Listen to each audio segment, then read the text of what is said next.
I want to go back to that comment about fighting for equality while whites sort of had a head start. Would we have a recommendation for, Richard? I watched your video the other day, and you mentioned if folks providing affordable housing to low-income families had an opportunity to build in opportunities of communities of greater opportunity, we probably could not afford it, and the low-income families could not afford it. Do you want to respond to that? Any thoughts? Well, this is all policy-driven. For example, the low-income housing tax credit, which is the single biggest program that we have today for creating housing for low-income families. Do you know that I'm sure you do know, the Treasury Department, which administers the low-income housing tax credit, places a priority on using those tax credits in existing low-income neighborhoods. That's absurd. That's backwards. Of course we should build housing in those neighborhoods, but we should also be building it in high opportunity neighborhoods and have a priority to balancing the use of that tax credit there. Many of these high opportunity neighborhoods have zoning laws today that prohibit the construction of even townhouses or garden apartments or low-level apartments, so that there's no opportunity to create subsidized housing in those communities. That's also a policy that needs to be reversed. We need to abolish single-family zoning.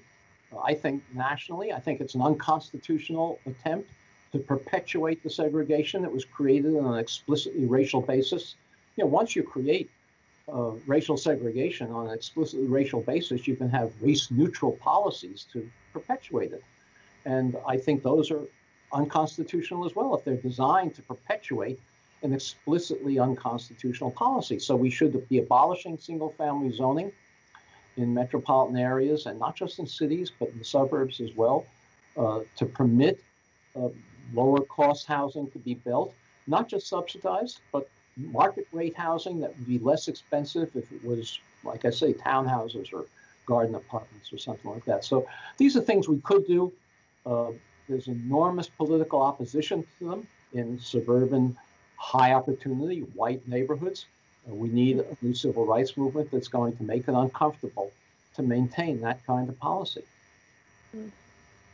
And Richard, without that kind of pressure from a modern civil rights movement, how hopeful are you that these policies would actually become enacted or become law?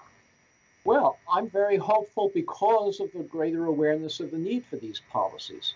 But until it gets translated, this hope, into an organized force that's going to make it uncomfortable to maintain segregation, simple awareness of our racial inequality is not going to accomplish much. I'm very hopeful.